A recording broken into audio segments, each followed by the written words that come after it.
Então, rapaziada, estamos falando da Lei de Acesso à Informação, estamos falando do artigo 8º, que diz respeito à questão, né, justamente da transparência ativa. Ou seja, transparência ativa, ou seja, mesmo que não tenha solicitação do usuário, né, ou seja, do cidadão, divulgar as informações relativas às ações, né, do gestor da gestão pública. Tudo bem? Fechando lá. As informações devem ser claras, em linguagem de fácil compreensão. O uso da TI, ou seja, da tecnologia de informação, nos sítios eletrônicos oficiais, nos sites, deve favorecer a capilaridade do acesso à informação. Sobre esse tema, nós podemos destacar o parágrafo 3º do artigo 8º, que diz o seguinte, né? Ou seja, os sítios deverão atender, entre outros, lista exemplificativa os seguintes requisitos: conter ferramentas de pesquisa de conteúdo que permitam o acesso à informação de forma objetiva, transparente, clara e em linguagem de fácil compreensão. Fecha aqui.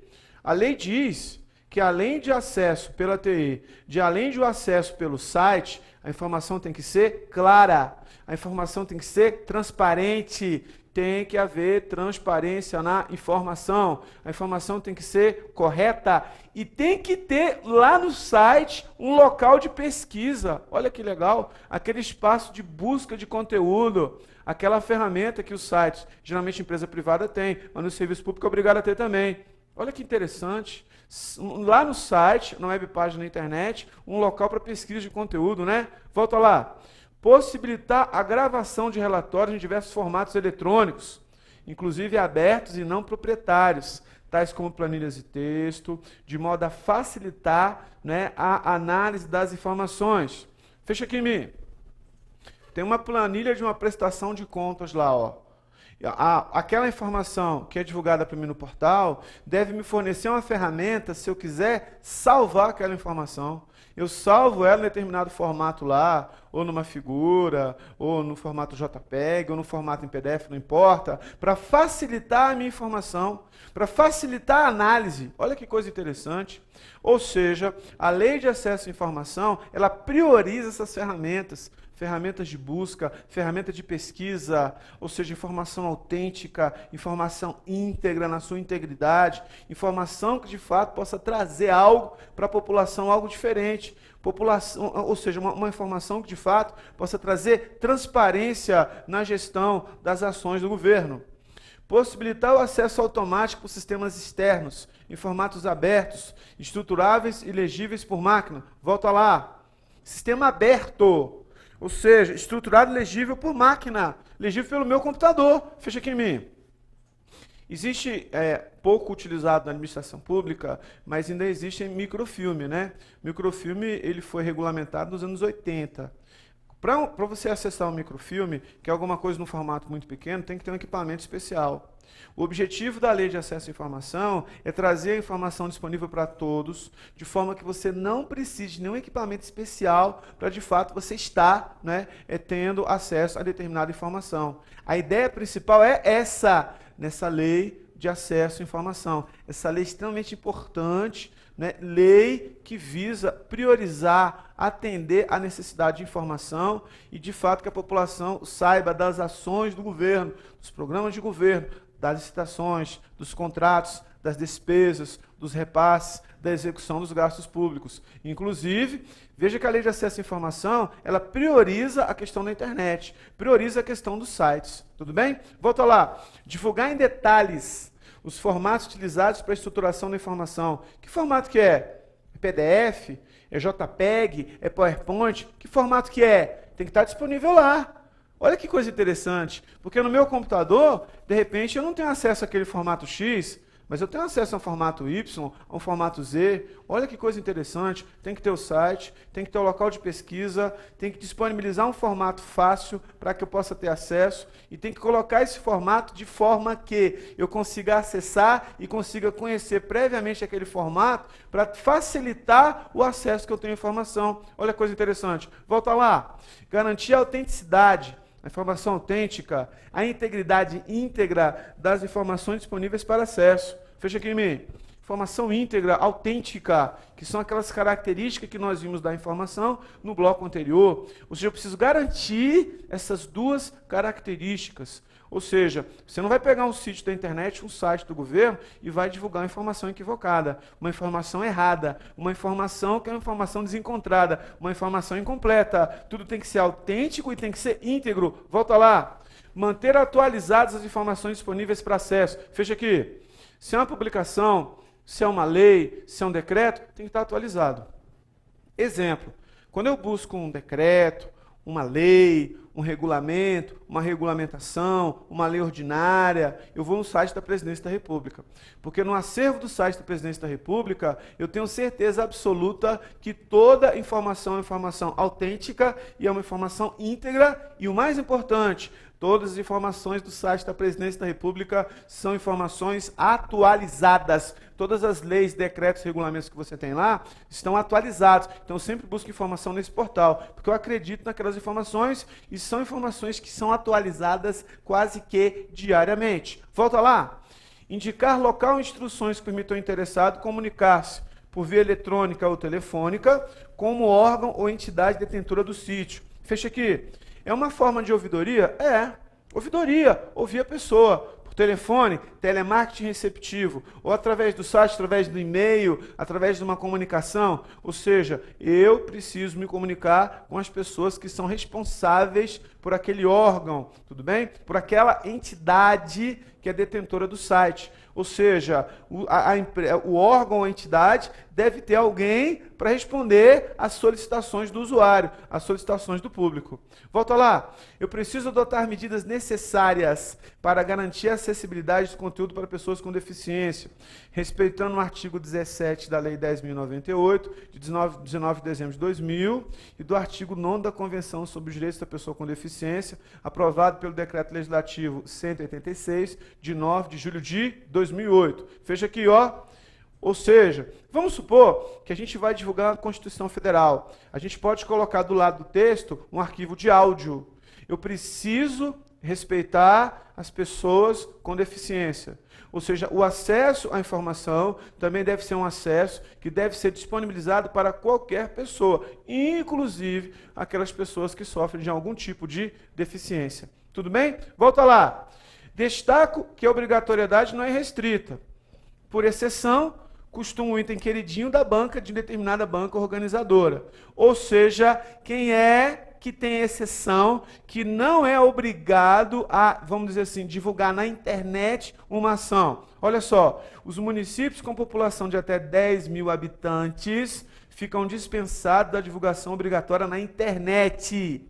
No que se refere ao parágrafo 2º, mantida a obrigatoriedade de divulgação em tempo real das informações relativas à execução orçamentária e financeira, nos critérios e prazos estabelecidos no artigo 73 da Lei de Responsabilidade Fiscal, que é a Lei Complementar 101/00. Fecha aqui em mim. Regra: todos devem divulgar as informações nos sites da internet. Essa é a regra. Essa regra tem exceções? Sim. Qual a exceção a essa regra? O município, que tem uma população de até 10 mil habitantes, não é obrigado a divulgar nada pela internet. Não é obrigado a ter site. Eu não estou falando que este município não vai divulgar suas ações. Não estou falando isso. Eu estou falando é que ele não vai ser obrigado, segundo a lei, a, de fato, ter que divulgar, né, tudo com relação às informações na internet. Cuidado! Essa é a exceção. E você sabe que banca de concurso adora exceção.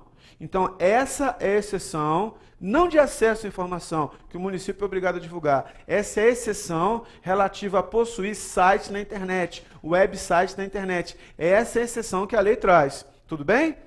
Olha só, quanto à transparência passiva, que é a transparência quando alguém solicita para a administração pública, o que a gente tem a dizer aí? Ó? Nós temos o artigo 10 e nós temos o artigo 11. Artigo 10. Qualquer interessado poderá apresentar pedido de informação ao órgão ou entidade, referido no artigo 1º dessa lei, por qualquer meio legítimo, devendo o pedido conter a identificação do requerente e a especificação da informação requerida. Ou seja, eu não vou ficar dando informação demais porque que eu quero aquela informação, mas tem que explicar exatamente, né, o que tipo de informação que eu quero. Para acesso à informação de interesse público, a identificação do requerente não pode conter exigências que inviabilizem a solicitação. Fecha aqui em mim. Eu não posso começar a criar condições que sejam condições que atrapalhem o acesso à informação. Eu não posso começar a criar exigências que atrapalhem a pessoa de acessar a informação. A lei de acesso à informação dá ampla ênfase a isso, ou seja, preciso ter acesso à informação, eu não preciso ficar justificando os motivos pelos quais eu quero ter acesso à informação, eu tenho que me identificar, eu tenho que me qualificar, eu tenho que solicitar a informação, e um órgão, uma entidade, independente da esfera, não pode ficar dificultando o acesso à informação, começar a exigir coisas desnecessárias que dificultem o meu direito. Eu não posso subtrair o direito de ninguém. Volta lá. Olha só. Os órgãos e entidades do poder público devem viabilizar a alternativa de encaminhamento de pedidos de e-mail por meio de seus sítios oficiais na internet. Volta aqui em mim. Eu tenho que ter o site e tem que ter uma forma de contato com o órgão através do site. Pode ser um e-mail? Pode. Pode ser um chat? Sim. Ou seja, a pessoa tem que ter um canal de comunicação com o órgão público. Ou seja, os serviços de ouvidoria e os serviços de ombudsman passam a ser importantes e passam a ser enfatizados no que diz respeito ao acesso à informação. Beleza? Volta lá. São vedadas quaisquer exigências relativas aos motivos determinantes da solicitação de informação de interesse público. Fecha aqui em mim, já tinha falado disso. Eu não preciso, como contribuinte, usuário de serviço público, ficar me justificando por que eu quero acesso àquela informação. Você quer informação para quê? Por que motivo? O órgão não pode exigir de mim. Eu vou especificar a informação, vou detalhar, né, o que da informação que eu quero saber, mas não preciso ficar justificando os motivos. Por isso que está em negrito. Volta lá. Comentáriozinho. O cidadão solicitante não precisa de identificar no motivo os motivos do requerimento. Eu não preciso ficar detalhando, justificando porque, de fato, né, eu estou querendo aquela informação. Volta lá no artigo 11. O órgão ou entidade pública deverá autorizar ou conceder o acesso imediato à informação disponível. Não sendo possível conceder o acesso imediato, na forma prevista no caput, o órgão ou entidade que recebeu o pedido deverá ir no prazo não superior a 20 dias. 3 coisas importantes. Comunicar a data, local e modo para se realizar a consulta, efetuar a reprodução ou obter a certidão. Indicar as razões de fato ou direito de recusa total ou parcial de acesso pretendido ou comunicar que não possui informação, indicar, se for do seu conhecimento, o órgão ou entidade que detém, ou ainda remeter o requerimento a esse órgão ou entidade, cientificando o interessado da remessa do seu pedido de informação. Estou fechando aqui em mim. Fui lá no órgão público, solicitei uma informação. Regra, o acesso é imediato. Se o acesso não for imediato, aquele órgão até aquela entidade tem até 20 dias para comunicar o modo de realizar aquela pesquisa, aquela consulta, ou me fornecer aquela certidão, se for o caso de uma certidão, ou ainda comunicar que não tem informação e indicar quem é responsável, quem de direito que pode e deve ter acesso àquela informação específica. Beleza? Guarda essa informação importante, informação precisa nesse contexto. Beleza? Olha só, quanto à transparência da informação, ainda o artigo 10 e o artigo 11 diz o seguinte, parágrafo 2º, o prazo referido no parágrafo 1º poderá ser prorrogado por mais 10 dias, mediante justificativa expressa, o qual será cientificado o requerente. Volta para cá. Regra, comunicação é na hora. Prazo máximo, 20 dias. Pode ser prorrogado por mais 10 dias, desde que o requerente que solicitou a informação seja cientificado, esteja ciente que foi solicitado mais 10 dias, que o prazo foi prorrogado. Beleza? Para dar informação, para dizer que não tem informação, mas indicar quem tem, ou para emitir aquela certidão. Volta lá. sem prejuízo da segurança e da proteção das informações e do cumprimento da legislação aplicável, o órgão ou entidade poderá oferecer meios para que o próprio requerente possa pesquisar a informação de que necessitar. Ou seja, volta para cá, eu posso oferecer os meios? Ou seja, eu posso dizer onde que está, qual página na internet, se é no Diário Oficial, se não é, se é na Biblioteca Nacional, não importa. Eu, se não tenho aquela informação, eu posso te dar os meios para a pessoa pesquisar, explicar para ela como vai ser a pesquisa. Lei de acesso à informação. Preciso tratar o usuário de forma adequada, de forma que ele consiga a informação de forma adequada. Beleza? Volta lá. Quando não for autorizado por se tratar de informação total ou parcialmente sigilosa, o requerente deverá ser informado sobre a possibilidade de recurso. Naquele momento, ele não pode ter aquela informação, mas ele pode entrar com recurso, ele deve ter informação disso. Condição para interposição, devendo ainda lhe ser indicada a autoridade competente para a apreciação. Fecha aqui em mim. Olha só, meu querido, aquela informação você não tem direito de saber, não, porque aquela informação é total ou parcialmente sigilosa.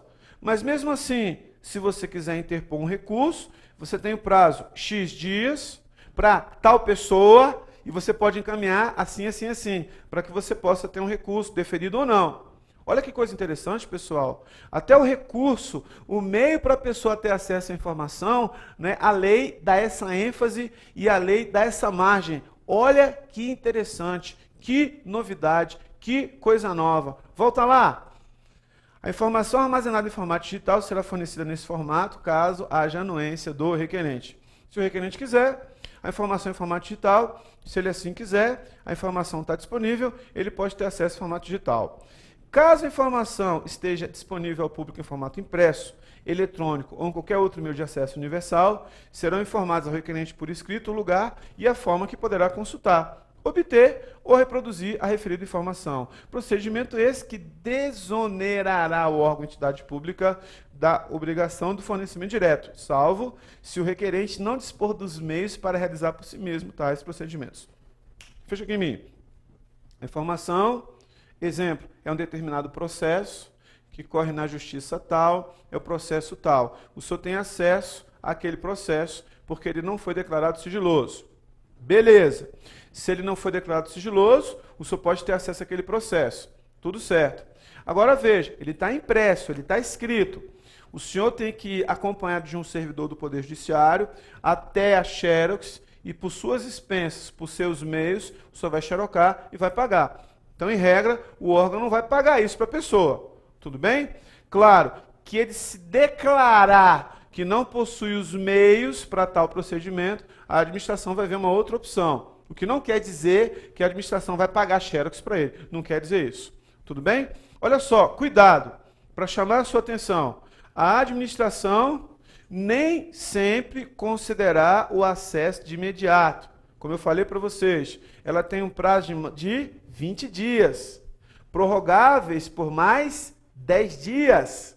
Detalhe interessante, prorrogável por mais 10 dias, com anuência, com a ciência do requerente. Ele tem que estar ciente de que aquele prazo vai ser prorrogado.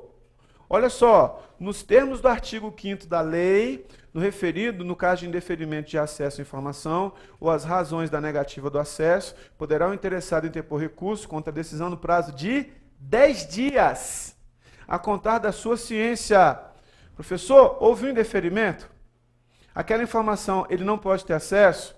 Ou seja, eu posso entrar com recurso contra aquela decisão no prazo de 10 dias, a partir da ciência de que a informação foi negada. E no caso, caberá à autoridade hierárquica, né, autoridade superior hierárquica, no prazo de 5 dias, manifestar-lhe sobre a negativa, aplicando-se em todo o caso, subsidiariamente, a Lei 9784, que é a lei do processo administrativo do governo federal. Então veja que coisa interessante. Solicitei uma informação, quanto tempo o órgão tem para me responder? 20 dias. Tudo bem? 20 dias. Tudo bem? Até 10 dias. Vamos supor, com a minha ciência os 10 dias, que a informação foi negada. Eu, requerente, posso entrar com recurso. Até 10 dias a partir da ciência. Tudo bem? A partir da ciência, até 10 dias. A contar da ciência do fato. Eu vou me manifestar sobre o assunto. Vou me manifestar sobre a ocorrência do fato. Tudo bem? A autoridade que recebeu o meu recurso tem até 5 dias para se manifestar sobre a negativa. Claro, 5 dias após a ciência. Recapitulando, a administração tem 20 dias para me responder, prorrogando o prazo por até 10 dias com a minha ciência. Se foi negado, eu tenho um prazo de 10 dias a partir da ciência para recorrer. E a autoridade a quem estou recorrendo tem 5 dias para me responder. Tratando-se do Poder Executivo Federal, volta lá, o requerente poderá recorrer à CGU se a informação for negada, como terceira instância, o qual disporá de 5 dias para deliberar, no qual tem 5 dias para deliberar. Fecha aqui em mim. A autoridade negou o meu recurso. Eu tinha 10 dias para o recurso, eu entrei com recurso, eu tenho 10 dias, a autoridade tem 5 dias para negar o recurso ou não. Ela tem 5 dias para deliberar. Se ela negar o recurso, eu ainda posso recorrer? Posso. Eu solicitei a informação, foi negado. Foi a primeira instância. Segunda instância, grau de recurso, autoridade hierarquicamente superior. Ele também negou. Terceira e última instância, Controladoria Geral da União. Terminou o prazo de 5 dias da autoridade, eu entrei com requerimento na CGU, a CGU tem 5 dias para me responder. Em terceira e última instância, para deliberar. Fecha aqui em mim. A lei não diz que são dias úteis. Subentende que são dias corridos. São dias corridos. A lei não usa a expressão dia útil. Olha só que interessante. Volta lá. Nos termos do artigo 16, a CGU só deliberará nos seguintes casos de negativa.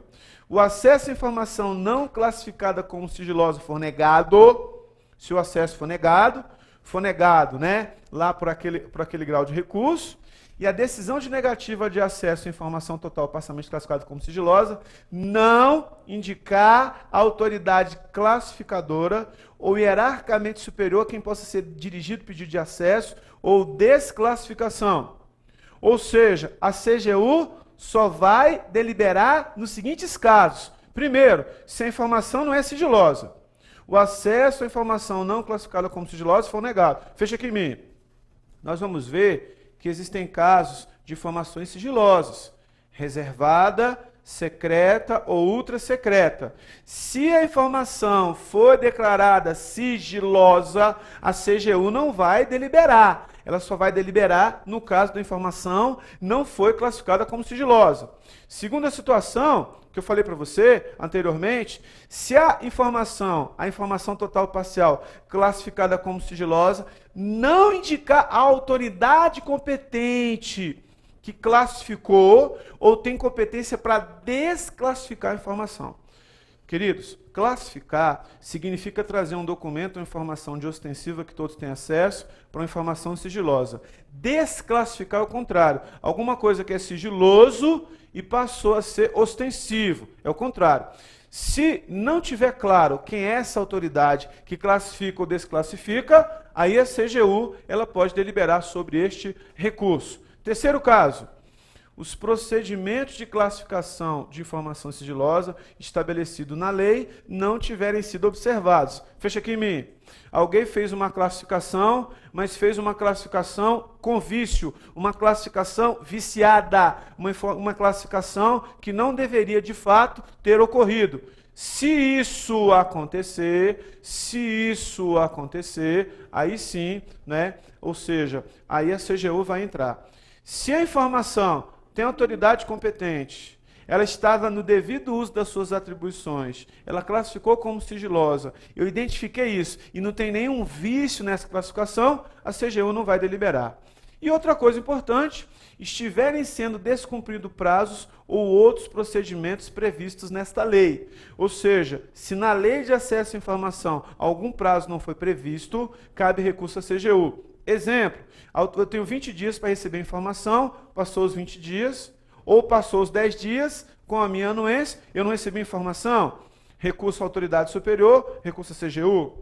Ou a autoridade superior perdeu prazo, tinha 5 dias para deliberar sobre o assunto, não é verdade? Tinha 5 dias para se manifestar e não se manifestou. Se não se manifestou, cabe recurso à CGU, Controladoria Geral da União.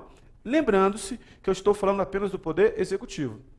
Essa lei é uma lei nacional, que se aplica a todos os entes federativos, mas é uma lei que parte do Poder Executivo Federal. Então, no Poder Executivo, eu tenho a CGU. A CGU vai ter essa atribuição de terceira e última instância nesses casos onde há informação ou onde o acesso à informação foi negado. Aí sim entra a CGU. Tudo bem? Aí vem uma pergunta interessante. Volta lá. E se a CGU indeferir? Ou seja, entrei com pedido de informação, volta aqui em mim. Entrei com pedido de informação, foi negado. Entrei com recurso aí à atividade, à autoridade hierarquicamente superior, foi negado. Fui até a CGU, estou dentro do meu direito, foi negado. Ainda cabe recurso? Sim. Olha que coisa interessante. Negado o acesso à informação à CGU, poderá ser interposto o recurso à comissão mista de reavaliação de informações. Guarda essa informação, hein? Comissão mista de reavaliação de informações. Sobre a referida comissão, eu tenho o artigo 35, parágrafo 1º. É instituída a comissão mista de reavaliação de informações que decidirá no âmbito da Administração Pública Federal sobre o tratamento e a classificação de informações sigilosas. Ele vai tratar disso e terá competência para requisitar da autoridade que classificar a informação como ultrasecreta e secreta, esclarecimento do conteúdo parcial e integral da informação. Ou seja, eu vou requisitar da informação esclarecimento ao conteúdo daquela informação que foi declarada secreta ou ultrasecreta ou ainda reservada. Eu vou rever a classificação de informação ultrasecreta ou secreta de ofício ou mediante provocação da pessoa interessada, observado o artigo 7º dessa lei. Ou seja, eu posso rever a classificação da informação, professor? Essa comissão tem competência para isso? Sim. Ela pode rever a classificação de ultrasecreta ou secreta ou mediante provocação da pessoa interessada, olhando o artigo 7º dessa lei. Professor, essa comissão mista de reavaliação de informações, ela pode rever aquela classificação daquela autoridade competente? Sim. Pensa comigo. Se a autoridade competente, ela de fato declarou alguma coisa sigilosa, só que declarou alguma coisa sigilosa que não era sigiloso. Se ela declarou de forma equivocada, se não era um assunto, tem assuntos que podem ser classificados como sigilosos. Se não era um assunto que caberia sigilo, se acontecer isso, ou seja, em todas essas situações e em todas essas circunstâncias, eu posso recorrer à comissão mista de reavaliação de informações.